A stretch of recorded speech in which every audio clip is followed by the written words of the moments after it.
परं मनः मनसस्तु परा बुद्धिर् यो बुद्धे परतस्तु सः यो बुद्धे परतस्तु सः।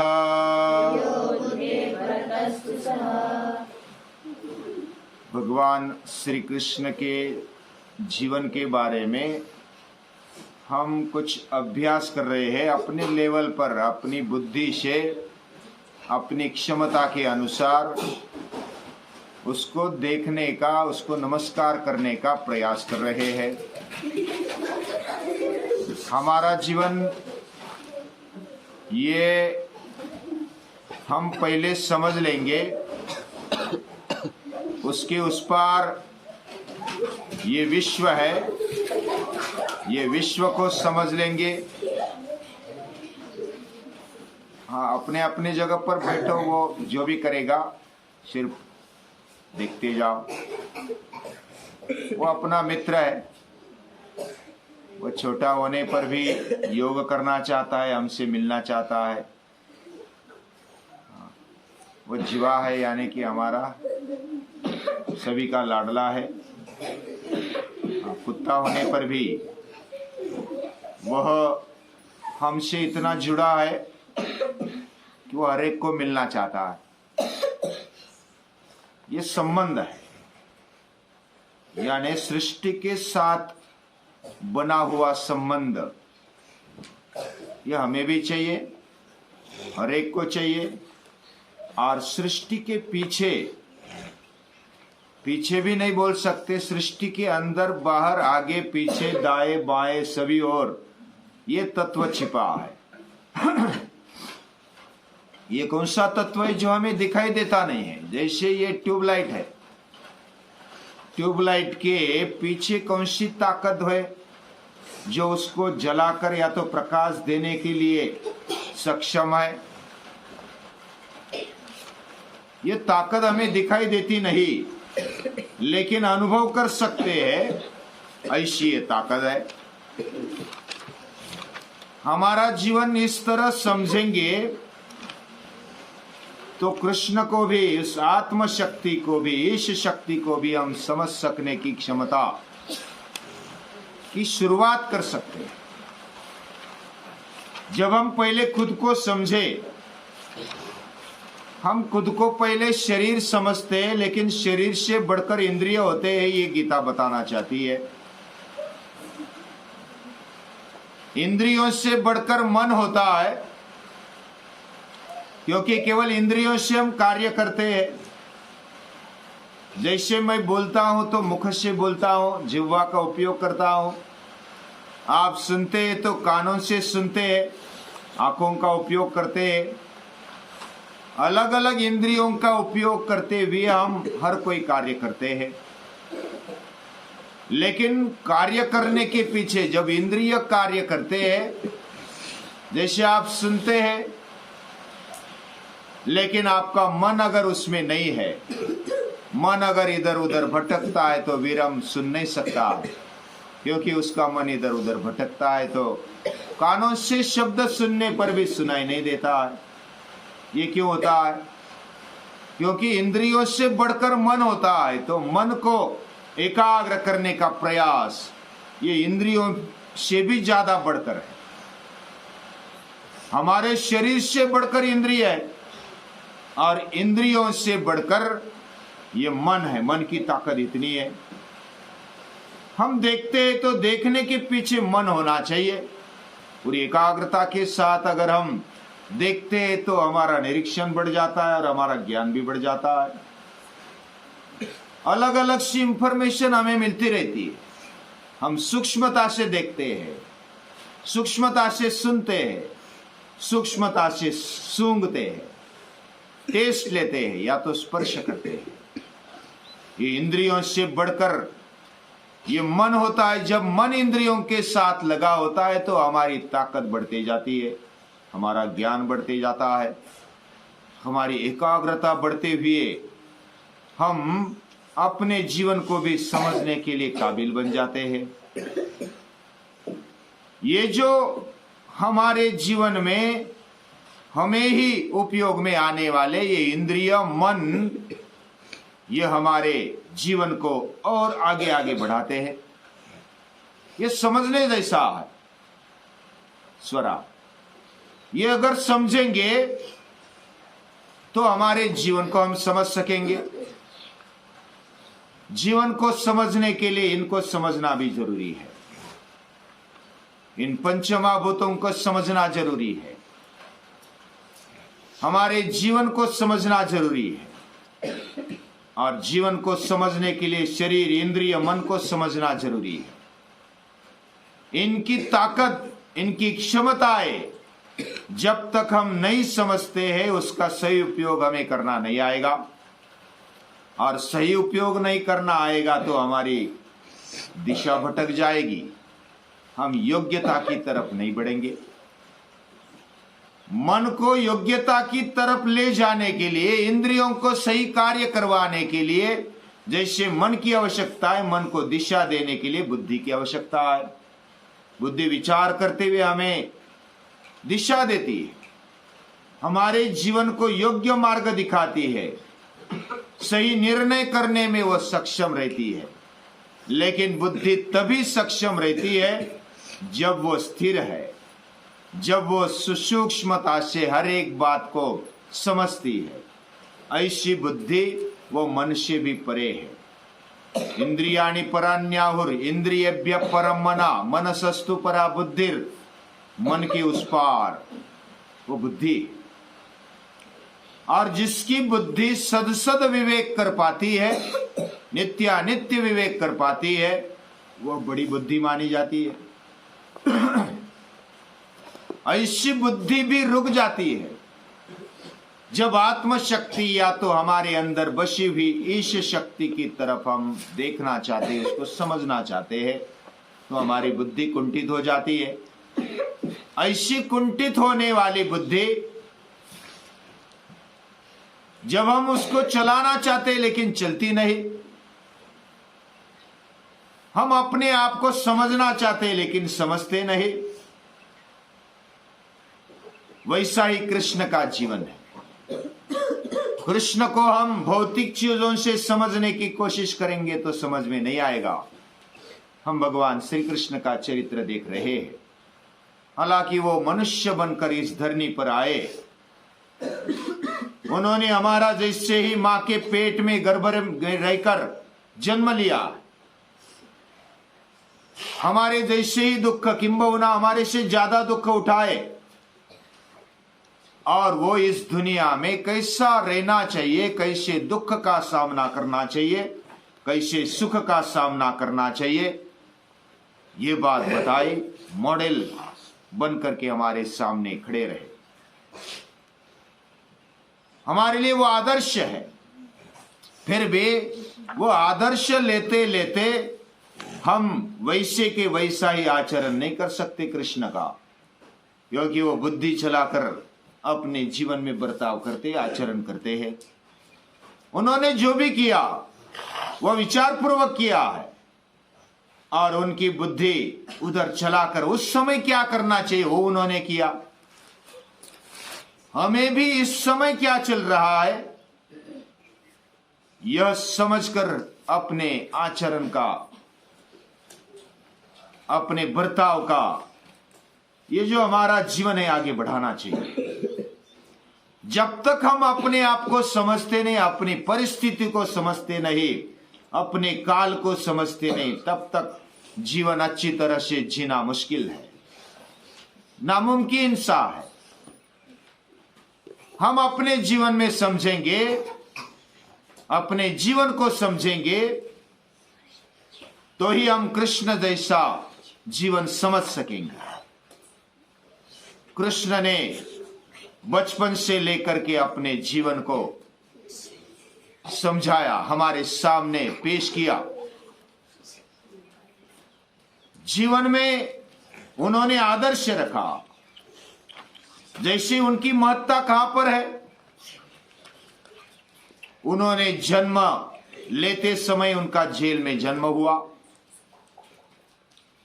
जेल में जन्म होने के बावजूद भी बचपन से माँ बाप से बिछुड़ने के बावजूद भी माँ बाप को छोड़ा नहीं। उनका प्यार, उनका संबंध वो आयुष्य भर बनाकर रखा है। हम अगर ऐसा सोचेंगे कि बचपन से हमें माँ का दूध नहीं मिला, देवकी माता का दूध नहीं मिला, पिता का प्यार नहीं मिला, तो क्या हम उसकी परतफेड़ या तो उसका ऋण चुका सकेंगे? लेकिन ऐसा नहीं है। कृष्ण ने इसको आदर्श रूप में हमारे सामने रखा है। हमारे सामने कृष्ण ने एक एक मॉडल रखा है। कृष्ण ने माता देवकी जैसी याद रखी। आयुष्य भर सांदीपनि के सामने भी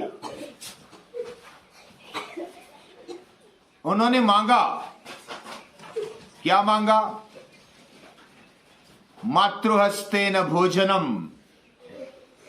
मेरी माता मेरे से भी ज्यादा जिए, मरते दम तक उसकी सेवा करने का मुझे मौका मिले। ये बात कृष्ण ने हमारे सामने रखी। उन्होंने माता को इस प्रकार स्वीकारा, माता को आयुष्य मांगा और सचमुच उनकी माता जी कृष्ण जाने तक वो रही। यानी माता के प्रति कितना भाव है, ये कृष्ण के जीवन में देखने को मिलता। उनकी विशेषता यह है कि इतना बड़ा बनने पर भी माता पिता को भूले नहीं। उनकी विशेषता यह है, उनकी जो पालन पोषण करती माता यशोदा माता है, नंद राजा है, पिता है, उनको भी वो भूले नहीं। कोई भी बड़ा बनने पर अपने माँ बाप को या तो अपने घर वालों को ऐसा सोचता है कि इनको कुछ अभी समझ में नहीं आ रहा, मैं इतना कार्य करता हूं, इतना बड़ा बन गया हूं, मेरी भूमिका ये समझ नहीं पाएंगे, ऐसा हम सोचते हैं। लेकिन जिन्होंने हमें जन्म दिया उनके प्रति कृतज्ञ रहकर, उनकी बुद्धि को, उनके मन को समझकर कृष्ण ने अपना जीवन जिया है, उनको आदर दिया है, सम्मान दिया है, आनंद दिया है। देवकी परमानंदम। उनकी विशेषता कहां पर है? इतना संकट आने पर भी, कौन सा भी संकट आ जाए, उसमें वो डट कर खड़े रहे। कौन सा जैसा मामा होने पर भी उसको मारा है। जो अपने जीवन में केवल खाओ पियो मौज कराओ, ईट ड्रिंक एंड बी मेरी, और अत्याचार अनाचार से भी वो पाना चाहता है।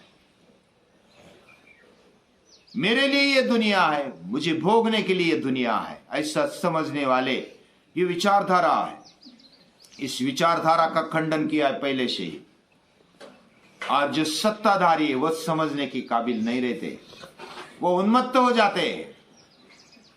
हालांकि कुछ सत्ताधारी है जैसे पांडव जैसे, वो समझते हैं, उनको स्वीकार किया है, उनको अपना बनाया, ये उसकी विशेषता है।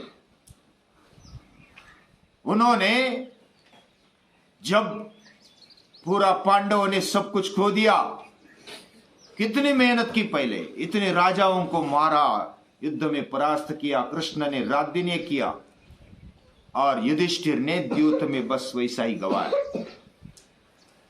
उसमें भी डटकर धैर्य धरकर खड़ा रखने वाले, अपने आप को खड़ा रखने वाले कृष्ण है। कृष्ण ने इस बात को समझा, धैर्य से राह देखी, ये उसकी विशेषता है। हमने कष्ट किया हुआ अगर कोई ले लेता है या तो गवा देता है तो हमें दुख होता है, और इधर कृष्ण को समझने में हम कम पड़ जाते हैं। कृष्ण को समझने के लिए धैर्य की आवश्यकता है, संयम की आवश्यकता है, तप की आवश्यकता है। इससे भी नहीं समझ में आएगा। न दानेन न चेज्जया, ना हम वेदैर्न तपसा न दानेन न चेज्जया। तो कैसे समझ में आएंगे कृष्ण? कृष्ण को भक्ति चाहिए। कृष्ण के हम बन जाएंगे तो कृष्ण को समझ पाएंगे। केवल तप से, बुद्धि से, दान से, यज्ञ से हम कृष्ण को समझ नहीं पाएंगे। कृष्ण को समझने के लिए भक्ति की आवश्यकता है और भक्ति में पूरा समर्पण होता है, भक्ति में पूरा लगाव होता है। जो विभक्त नहीं है वो भक्त है। ये पूजनीय दादाजी समझाते हैं। कृष्ण पूरे युद्ध होने के बाद जब सब कुछ अभी जीता है और पांडवों के हवाले करते हुए वो जाते हैं द्वारका, और द्वारका जाकर के अपने कुल का, वंश का नाश देखते हैं। यादव कुल का, जैसे गांधारी ने शाप दिया कि कुल का विनाश हो जाएगा, जैसे मेरे कुल का विनाश हुआ तेरे कुल का भी विनाश हो जाएगा तेरे सामने। और ये जब सुना कृष्ण ने तो कृष्ण भयभीत नहीं हुए। उन्होंने गांधारी को कहा, ये तूने ऐसी बात नहीं कही जो न होने वाली थी। जो उन्मत्त होता है उसका विनाश खुद वही करता है। जो अहंकार से जीता है उसके नाश का कारण वही खुद बन जाता है। तो यादवों ने उन्मत्त होकर के जो भी अभी जीवन जीना शुरू कर दिया है तो अपने खुद के नाश को आमंत्रण देते हैं। इसमें कोई बड़ी बात नहीं, विशेष बात नहीं। जो होना था वही तूने बताया, ये होना ही था। इतने स्थित प्रज्ञा है, स्थिर प्रज्ञा है, इतनी स्थिरता है बुद्धि में, और उसमें उनकी विशेषता है। इतना सब कुछ खोने पर भी शिशुपाल के 100 अपराध पेट में रखकर आगे चलने वाले, और 100 के आगे अपराध जब होते तो उसका विनाश करने वाले कृष्ण है। वैसे शिवाजी महाराज का चरित्र देखेंगे तो पता चलेगा कि शिवाजी की विशेषता कहाँ है। Shivaji the great, Krishna the great. ये क्यों है? उनका धैर्य है, संयम है। सब कुछ खो जाने पर भी जैसे फिनिक्स पक्षी पूरा रक्षा में से निकलता है, राख में से वो निकलता है, उसका जीवन उसमें से खड़ा होता है। ऐसा जीवन खड़ा करने वाले कृष्ण है, ऐसा जीवन खड़ा करने वाले शिवाजी है। शिवाजी ने कितना खोया, यानी पहले अफजल खान का वध, ये अफजल खान का वध करने के बाद अभी वध करना ये तो तय था पहले, इसको छोड़ना नहीं। मैं मर जाऊंगा लेकिन इसको छोड़ना नहीं। सभी ये ऐसा ही प्लानिंग किया था। और इतना ही नहीं, मैं भी जाऊंगा या तो अफजल खान भी जाएगा, लेकिन ये स्वराज्य खड़ा होकर के रहेगा। इधर जो जावड़ी के खोरे में जो 10-12 हजार की सेना है अफजल खान की, एक को भी वापस नहीं जाने देना। और इतना प्लानिंग करके रखा है। जो जावड़ी में आ गए वो वापस नहीं जा सकते, जिंदा तो वापस नहीं जा सकते। और इस प्रकार का प्लानिंग, जैसे अफजल खान को मारा उसी रात को बाहर निकले, और जितना प्रदेश वो समाचार जाने के पहले बहुत सारा जो भी देश है काबिज किया है। इसमें शिवाजी महाराज की विशेषता है। वो आनंद मनाने के लिए भी ठहरे नहीं। कोई जाता है, कोई अपना ही जाता है, निष्ठावान जाता है, उसका दुख मनाने के लिए भी उनको समय नहीं। समय नहीं मतलब उनको दुख होता है, अपने निष्ठावान खोने का दुख उनको होता है। फिर भी ये स्वराज्य खड़ा होना चाहिए, इसमें मैं भी जाऊं तो भी चलेगा, लेकिन उसमें कसूर नहीं होनी चाहिए। स्वराज्य खड़ा करने में कोई भी कसूर नहीं होना चाहिए। और ये स्वराज्य खड़ा होना ये श्री की इच्छा है, ये जगदम्बा की इच्छा है। इसमें शिवाजी महाराज की विशेषता है। शिवाजी महाराज इसलिए द ग्रेट है, अभी अफजल खान को मारा, इतना सारा प्रदेश काबिज किया, और उसी समय आदिल शाही के जो बादशाह वो ऐसा ही सोचकर बैठने वाले नहीं थे, उन्हें सिद्दी जोहर को भेजा। सिद्दी जोहर को भेजा, इतना ही नहीं, उधर से अभी इधर अफजल खान के साथ पंगा ले लिया था शिवाजी महाराज ने। ये ध्यान देकर सुनने जैसी बात है। औरंगजेब के साथ सुलह कर ली है। औरंगजेब को भी आदिल शाह नहीं चाहिए। हाँ, शिया सुन्नी, औरंगजेब सुन्नी और इधर शिया। इनका राज्य नष्ट होना चाहिए, औरंगजेब को लगता है। और इसलिए शिवाजी महाराज ने चाल चलकर क्या किया था, औरंगजेब के साथ सुलह कर ली थी, हम आपके ही है, आपका ही राज्य बढ़ाना चाहते हैं। तो अफजल खान को मार दिया तो औरंगजेब को आनंद होगा, तोहफा भी आया है, लेकिन इसके बावजूद भी औरंगजेब उससे भी दिमाग आगे चलाता है। या आदिल शाह को अफजल खान को इतनी मात दे सकता है तो हमें भी मात दे सकता है। और वो समझता है कि ये विचारधारा का प्रभाव है, विचारधारा का प्रभाव, ये गलत विचारधारा है और इसको नहीं रखना है, ऐसा औरंगजेब समझता था। और शिवाजी महाराज अपनी भारतीय संस्कृति को कैसे आगे बढ़ाना चाहिए ये सोचते थे और समझते थे। और इसलिए उन्होंने औरंगजेब को समझने में पहले थोड़ी गलती की और उन्होंने शाइस्ते खान को भेजा, लाखों की सेना भेजी, लाखों की सेना भेजकर इधर शाइस्ते खान आ गया, इधर सिद्दी जोहर आया। और सिद्दी जोहर के साथ कैसे निकलना यह भी बड़े मुश्किल था। और ऐसे मुश्किल काम के वक्त जो अपना दिमाग अच्छी तरह से चलाता है वही शिवाजी। इतनी सारी गड़बड़ होने पर भी जो सुनता है, जैसे समझो कि कुत्ता आ गया, फिर भी सुनने में जो मन रखता है वो एकाग्र हो पाता है।